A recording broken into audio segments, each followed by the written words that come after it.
दिल्लीतील सामाजिक कार्यकर्ते सोनम वांगचुक यांच्या आंदोलनाला पाठिंबा दर्शवत बुलढाण्यात एक दिवसीय बैठा सत्याग्रह करण्यात आला।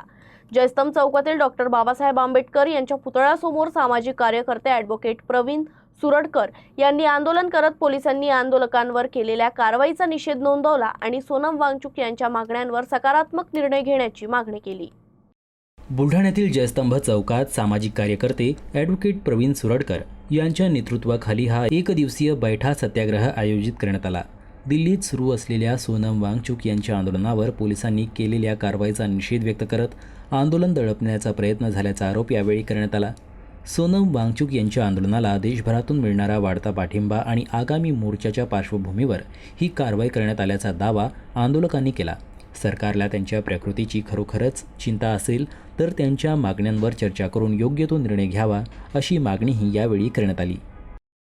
सोनम वांगचुक जे आहे त्यांची प्रकृती खालावली म्हणून त्यांना उचलून नेलं असा तो विषय नाही। मूळ कारण असं आहे की त्यांना 2 दिवसापासून जो प्रतिसाद मिळतोय विषय फार गहन आहे। नीट परीक्षेमध्ये जे पेपर फुटी प्रकरणामुळे विद्यार्थ्यांनी जे आत्महत्या केलेले आहे ते काही विद्यार्थी डिप्रेशनमध्ये गेलेले आहे।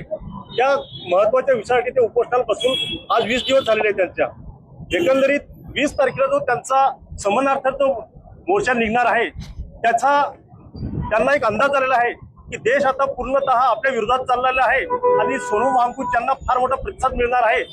त्याच्यामुळे पोलीस त्यांच्यासाठीच मी आज इथं बसलेलो आहे। आता त्यांना मला तर अशी माहिती मिळाली की सोनम वांगचुक यांना कुठं उचलून नेलेलं आहे याची काही कल्पना नाहीये।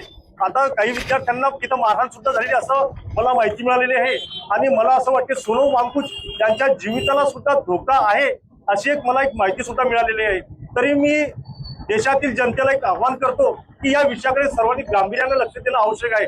पण हा विषय काही त्यांचा एकट्याचा वैयक्तिक विषय नाहीये, हा देशातील युवकांचा विषय आहे। विषय फार गंभीर आहे। तो नीट परीक्षेचे पेपर जे फुटलेले आहे त्या विषयाच्यासाठी ते बसलेले आहे।